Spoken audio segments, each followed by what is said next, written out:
Occasion ఏదైనా location ఎక్కడైనా తెలుగువారి వేడుక అంటే ఆలివ్ మిఠాయి ఉండాల్సిందే. అమరావతిలో ఇప్పటికి అనేక కార్యక్రమాలు అభివృద్ధి సంబంధించినటువంటి అన్ని జరుగుతున్నాయి. దీనిలో భాగంగా స్పోర్ట్స్ సిటీ అనేటువంటిది ఇప్పుడు వినిపిస్తున్నటువంటి మాట. ఎక్కడ నిర్మిస్తున్నారు, ఎంత మేర నిర్మిస్తారు, దీనివల్ల వచ్చే అడ్వాంటేజ్ ఏంటి? అంటే కొద్ది రోజుల క్రితం 2 హింట్స్ ఇచ్చింది ఆంధ్రప్రదేశ్ ప్రభుత్వం. ఒకటేంటంటే బీసీసీఐతో కలిసి ఆంధ్ర క్రికెట్ అసోసియేషన్ ఏపీలో క్రికెట్ అకాడమీలు పెట్టాలనేటువంటి ప్రపోజల్లో మూలపేట దగ్గర ఒక అకాడమీని పెడుతున్నాం అనేటువంటి ఒక ప్రకటన చేశారు. ఆల్రెడీ విశాఖలో ఒకటి ఉంది, దానికి ఎడిషన్గా విజయనగరంలో ఇంకొక sports academy, cricket academy, stadium కూడా నిర్మిస్తున్నట్టుగా ప్రపోజల్. స్టేడియం ఇప్పుడు ఉన్నదాన్ని మోడర్నైజ్ చేశారు విశాఖలో. సో రెండోది మూలపేట దగ్గర అన్నారు. మూలపేట ఎక్కడుంది, ఇది ఏదో మారుమూల ప్రాంతంలో ఉందని అందరూ అనుకున్నారు. తర్వాత అది ఫస్ట్ హింట్. రెండో హింట్ ఏంటంటే ఐకానిక్ బ్రిడ్జ్ డిజైన్ని మార్చారు. రాయపూడి నుంచి మూలపేటకు కడుతున్నాం అని చెప్పని ఒక ప్రకటన చేశారు.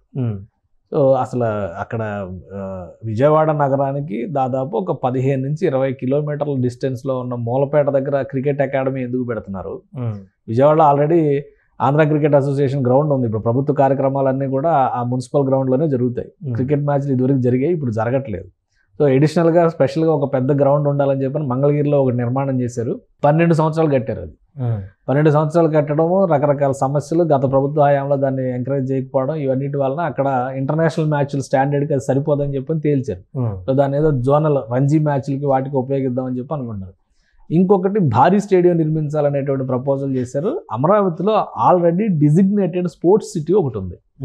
అమరావతిలో నిర్మించాలనుకున్నటువంటి నవనగరాల్లో క్రీడా నగరం కూడా ఒకటి.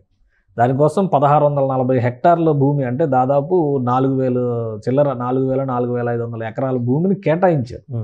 అది కూడా కృష్ణానదిని ఆనుకుని ఉండేటువంటి ప్రదేశంలోనే ఈ కేటాయింపులు జరిగినాయి. అక్కడ ఇంకొక విషయం ఏంటంటే లాస్ట్ టైం చంద్రబాబు నాయుడు గారు గవర్నమెంట్ ఉన్నప్పుడు పివి సింధుకి ల్యాండ్ కూడా ఇచ్చారు, షటిల్ బ్యాడ్మింటన్ అకాడమీ పెడతారని చెప్పనే దీని మీద. ఇప్పుడు అమరావతి మొత్తాన్ని డెవలప్ చేస్తున్నటువంటి క్రమంలో మూలపేట ఏరియా ఒక సెంటర్ పాయింట్గా మారుతుంది. నిన్న మనం మాట్లాడేటప్పుడు కూడా కొన్ని అనుకున్నాము, నదికి అవతల వైపు కూడా భూసేకరణ జరగవచ్చు అని చెప్పని. ఆల్రెడీ ఆంధ్ర క్రికెట్ అసోసియేషన్ ప్రెసిడెంట్గా ఉన్నటువంటి కేసినేని చిన్ని, లోకల్గా ఉన్నటువంటి ఎమ్మెల్యేలు కొంతమంది, బోండా ఉమ, మైలవరం ఎమ్మెల్యే కృష్ణప్రసాద్, వసంత కృష్ణప్రసాద్, వీళ్ళందరూ కూడా ఒక వారం క్రితం ఆ ప్రాంతాలన్నింటిలో పర్యటించారు. అక్కడ ఉన్నటువంటి ప్రభుత్వ భూములు అలానే ప్రైవేటు భూములు సేకరించాల్సి వస్తే అక్కడ చేయగలిగినటువంటి సేకరణకు అవకాశం ఉన్నటువంటి మార్గాలు, వీటన్నిటి మీద అధ్యయనం చేశారు. ఫైనల్గా నిన్న నారాయణ గారు కూడా పర్యటించారు. సో సాయంత్రానికి దాని మీద ఒక అప్డేట్ వచ్చింది. స్పోర్ట్స్ సిటీ 1600 ఎకరాల్లో మేము పెడతామని చెప్పాను. 1600 ఎకరాలు అనేది నంబర్ బాగాలేదు కాబట్టి చంద్రబాబు నాయుడు గారు 2000 ఎకరాలు చేయొచ్చు దాన్ని. అది కూడా మూలపేట దగ్గర ఎక్కడైతే ఐకానిక్ బ్రిడ్జ్ ల్యాండ్ అవుతుందో, రాయపూడి నుంచి వచ్చి ఎక్కడ ల్యాండ్ అవుతుందో అక్కడ నుంచి విజయవాడ వైపుకి వచ్చేటువంటి మార్గంలో దాదాపు ఒక 3 నుంచి 6 కిలోమీటర్ల పరిధిలో ఉన్నటువంటి భూములన్నింటినీ కూడా పరిశీలించారు. ఒక 3 కిలోమీటర్లు కేవలం కాలినడకను తిరిగారని చెప్పని వార్తలు వస్తున్నాయి. అందులో అక్కడ చిన్న లంక, పెద్ద లంక అని కృష్ణానది లంకలు, కృష్ణానదిని ఆనుకుని ఉన్నటువంటి లంకలు ఉన్నాయి. అక్కడ ప్రభుత్వ భూములు ఉన్నాయి. కొంతమంది స్వచ్ఛందంగా అక్కడ వ్యవసాయం కూడా చేసుకుంటారు. సో అవన్నీ ప్రభుత్వ భూములే. ఇప్పుడు వాటన్నిటి మీద కూడా ఒక సమగ్ర నివేదిక ఇచ్చేటువంటి బాధ్యతని కృష్ణా జిల్లా, అంటే ఉమ్మడి కృష్ణా జిల్లా పరిధిలోకి వచ్చేవి. ప్రస్తుతం ఇది ఎన్టీఆర్ జిల్లాలోకి వస్తుంది. ఎన్టీఆర్ జిల్లా కలెక్టర్ లక్ష్మీ షాకి ప్రభుత్వం ఆదేశాలు ఇచ్చింది. వాళ్ళు ఇచ్చేటువంటి నివేదిక ఆధారంగా అక్కడ భూసేకరణ జరుగుతుంది. వరల్డ్ క్లాస్ స్పోర్ట్స్ సిటీని కట్టడానికి కావాల్సినటువంటి ప్రణాళికని బహుశా అది పీపీపీ మోడల్లో వెళ్ళొచ్చు. రివర్ ఫ్రంట్ ఉండడం వల్ల వాటర్ గేమ్స్కి వాటికి సంబంధించి కూడా ఒక అనుకూలత ఉంటుంది. బోటింగ్ సంబంధించి ఆల్రెడీ మొన్న కాంపిటీషన్ జరిగినట్టు. గతంలో చంద్రబాబు నాయుడు గారు ప్రభుత్వం ఉన్నప్పుడే హుస్సేన్ సాగర్లో రెగట్టా పోటీలు అని చెప్పి ఇంటర్నేషనల్ వరల్డ్ లెవెల్ పోటీలు కూడా ఆర్గనైజ్ చేశారు. తర్వాత హుస్సేన్ సాగర్ ఎవరు పట్టించుకోవాలి అంటే 2-3 సార్లు వాళ్ళు ప్యూరిఫై చేసి దాన్ని మళ్ళీ అక్కడ ఆ స్టాండర్డ్స్ని తీసుకొచ్చే ప్రయత్నాలు చేశారు. ఇప్పుడు ఏకంగా అక్కడ నది అంటే ప్యూర్ వాటర్, మంచినీళ్ళే ఉండేటువంటిది కాబట్టి స్పోర్ట్స్ వాటర్ స్పోర్ట్స్ రిలేటెడ్వి, క్రికెట్ రిలేటెడ్, ఇప్పుడు క్రికెట్కి సంబంధించి బీసీసీఐతో ఒక ఒప్పందం జరిగింది. ఆ ఒప్పందం సారాంశం ఏంటంటే 60% వ్యయం భరించడానికి బీసీసీఐ రెడీగా ఉంది. దేశంలోనే అతిపెద్ద క్రికెట్ స్టేడియం ఇప్పుడు మొతేరాలో ఉన్నటువంటిది, అహ్మదాబాద్ దగ్గర ఉన్నటువంటి స్టేడియము, 1,25,000 మంది కూర్చునేటువంటి స్టేడియం. దాన్ని మించి 1,30,000-1,35,000 మంది కూర్చునేటువంటి స్టేడియం నిర్మించాలనేటువంటి ఒక ప్రతిపాదనను చేశారు. దాదాపుగా 800 కోట్ల రూపాయలు ఖర్చు అవుతుందని చెప్పి, 800 కోట్లు అంటే 1000 కోట్లు చేస్తారు ఎట్లా దాన్ని చేసి, ఏవో ఒక ఎడిషన్స్ ఉంటాయి మళ్ళీ. దానికి ఒక 60 ఎకరాల ల్యాండ్ కావాలని చెప్పని అడిగారు. ఆంధ్ర క్రికెట్ అసోసియేషన్ 40% బేర్ చేయడానికి రెడీ అయింది. BCCI 60% నిధులు వెచ్చించడానికి రెడీ అయింది. సంవత్సరానికి 10 ఇంటర్నేషనల్ మ్యాచ్లు ఉండే విధంగా BCCI ఒక మాట కూడా ఇచ్చిందని చెప్పని ఆంధ్ర క్రికెట్ అసోసియేషన్లో ఉన్నటువంటి కొంతమంది పెద్దలు చెప్తున్నారు. సో ఒక స్పోర్ట్స్ కాంప్లెక్స్లో క్రికెట్ రిలేటెడ్ స్పోర్ట్స్ కాంప్లెక్స్ అనేది చాలా ముఖ్యమైనటువంటి పాత్ర పోషిస్తుంది. అంత పెద్ద స్టేడియము, అంత ఇన్ఫ్రాస్ట్రక్చర్ నిర్మాణం జరిగితే కనుక స్పోర్ట్స్కి, ముఖ్యంగా క్రికెట్కి అది మంచి ఊతం ఇచ్చేటువంటి నిర్ణయం అవుతుంది. ఈ 2 అంశాలను దృష్టిలో పెట్టుకుని బహుశా రాష్ట్ర ప్రభుత్వం నదికి అవతల వైపున స్పోర్ట్స్ సిటీ ప్లానింగ్ చేస్తున్నట్టుగా కనిపిస్తుంది. 1600 నుంచి 2000 ఎకరాలు అయితే తీసుకునే అవకాశాలు ఉన్నాయి. అలాగే హైదరాబాద్లో కూడా స్పోర్ట్స్ సిటీ అనేటువంటి ప్రపోజల్ గతంలో చేశారు. శామీర్పేట సైడ్ అసలు మొత్తం అక్కడ నిర్మించే ప్రయత్నం కూడా చేశారు. బట్ అది ఇంకా అక్కడే ఉండిపోయింది. సో ఇప్పుడు కూడా అలాంటి పరిస్థితి రియల్ ఎస్టేట్ భూమి కోసం హైదరాబాద్లో అప్పుడు చేసినటువంటి ప్రతిపాదన. ఎందుకంటే ఇప్పుడు రేవంత్ రెడ్డి గారు కూడా ఇప్పుడు ఒక ప్రతిపాదన చేశారు. స్పోర్ట్స్ యూనివర్సిటీ పెడతామని చెప్పని అన్నారు. స్పోర్ట్స్ యూనివర్సిటీ ఎక్కడ పెడతాన్నారు రేవంత్ రెడ్డి గారు? బాలయోగి స్టేడియం ఉంది కదా, GMC బాలయోగి స్టేడియం, గచ్చిబౌలి ఏరియాలో స్పోర్ట్స్ విలేజ్ అని చెప్పని 2000 సంవత్సరం, 2001, 2002 ఆ టైంలో ఉమ్మడి ఆంధ్రప్రదేశ్ ప్రభుత్వం డెవలప్ చేసింది. నేషనల్ గేమ్స్ని 2002లో ఆర్గనైజ్ చేసింది. చంద్రబాబు నాయుడు అప్పుడు ముఖ్యమంత్రి.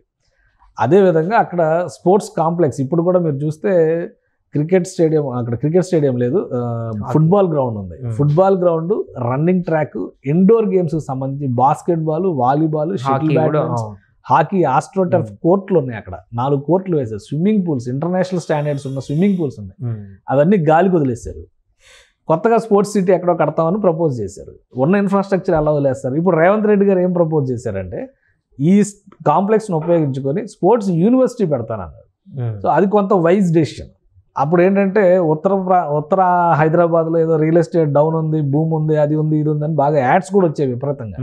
సో అందుకని పెద్దగా ఎవరికి ఎక్కినట్లేదు. కొత్తగా కట్టాల్సినంత అవసరం ఏముంది అనేది కదా. ఇప్పుడు 20 సంవత్సరాలు అయినా కానీ ఆ ఇన్ఫ్రాస్ట్రక్చర్ చెక్కు చెదరలేదు. మెయింటైన్ చేస్తే అద్భుతంగా ఉంది. ఇంటర్నేషనల్ మ్యాచ్లు జరిగి, బాస్కెట్బాల్ ఇంటర్నేషనల్ టోర్నమెంట్స్ జరిగినాయి ఆ గ్రౌండ్స్లో, కానీ ఎవరు పట్టించుకోవాలా.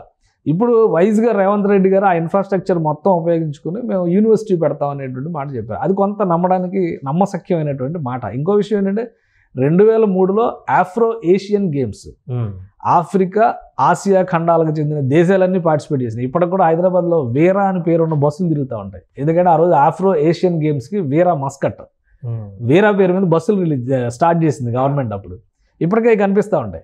అంటే మనం ప్రజల సొమ్ము కాబట్టి అత్త సొమ్ము అల్లుడి దానం లాగా ఉన్న ఇన్ఫ్రాస్ట్రక్చర్ని వాడుకోకుండా ఎక్కడికో వెళ్ళేటువంటి ప్రయత్నాలు జరుగుతున్నాయి.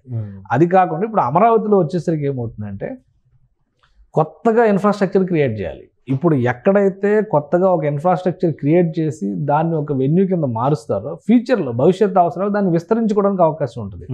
అమరావతి నగరంలో అవైలబిలిటీ ఉన్నటువంటి స్పోర్ట్స్ సిటీకి మాత్రమే పరిమితం అయితే భవిష్యత్తు విస్తరణకు అవకాశం ఉండకపోవచ్చు. ఎందుకంటే అవతల వైపు నది ఉంది, యువతల వైపు రాజధాని ఉంది. అంటే అడ్మినిస్ట్రేటివ్ సిటీ మొత్తం కూడా దాని పక్కనే వస్తుంది, స్పోర్ట్స్ సిటీ పక్కనే. బహుశా అందుకనే ఏపీ గవర్నమెంట్ కొంచెం ముందు చూపుతో ఆలోచించి 2 ప్రాంతాలను ఇంటిగ్రేట్ చేస్తే కనుక. ఇంకోటి, కృష్ణా జిల్లా cricket colonel CK Naidu first captain of Indian cricket team. ఆయన ఉమ్మడి కృష్ణా జిల్లా నుంచి రిప్రజెంట్ చేసినటువంటి వ్యక్తి. సో ఇప్పుడు ఉమ్మడి కృష్ణా జిల్లా పరిధిలో వచ్చేటువంటి ప్రాంతాల్లో స్పోర్ట్స్, అలానే ఉమ్మడి కృష్ణా జిల్లా పరిధిలో ఇంకోటి వాలీబాల్. మనకు తెలియదు, బ్రిటిష్ వాడి టైంలో కూడా వాలీబాల్ టాప్ ప్లేయర్స్ ఉండేవాళ్ళు, ఖోఖో టాప్ ప్లేయర్స్ ఉండేవాళ్ళు, షటిల్ బ్యాడ్మింటన్ కూడా టాప్ ప్లేయర్స్ ఉండేవాళ్ళు. ఈడ్పుగంటి ఈశ్వరరావు అనుకుంటా ఆయన పేరు, ఇంటర్నేషనల్ వాలీబాల్ ప్లేయర్. ఆయన అంత పేరు తెచ్చుకున్నటువంటి ప్లేయర్స్ ఉండేవాళ్ళు. సో ఒక వైజ్ డెసిషన్ ఏంటంటే ఉమ్మడి కృష్ణా జిల్లా పరిధిలోకి రాజధానికి 2 వైపులా ఉండే విధంగా స్పోర్ట్స్ సిటీని డెవలప్ చేస్తే. ఇంకో పాయింట్ మనం ఆలోచించాల్సింది ఏంటంటే అది తెలంగాణ సరిహద్దులకు చాలా దగ్గర ప్రాంతం. అది 30-40 కిలోమీటర్స్ దూరంలో తెలంగాణ రీచ్ అయ్యేటువంటి అవకాశం ఉంటుంది. సో ఏ రకంగా చూసినా కానీ అది ఒక సెంట్రల్ పాయింట్ అయింది. ఇప్పుడు 1,25,000 మంది, 1,30,000 మందితో క్రికెట్ స్టేడియం కడితే వచ్చే ఆడియన్స్ ఎక్కడి నుంచి రావాలి, ఆ యాక్సెసిబిలిటీ ఉండాలి కదా. సో ఇవన్నీ ఆలోచించి బహుశా నదికి అవతల వైపు అయితే స్పోర్ట్స్ సిటీ వలన ఎక్కువ అడ్వాంటేజ్ ఉంటాయి అనేటువంటి ఆలోచన రాష్ట్ర ప్రభుత్వం చేస్తున్నట్టుగా ఉంది. సుమన్ టీవీలో మీ పర్సనల్ అండ్ బిజినెస్ ప్రమోషన్స్ కోసం కింది నెంబర్కి కాంటాక్ట్ చేయండి.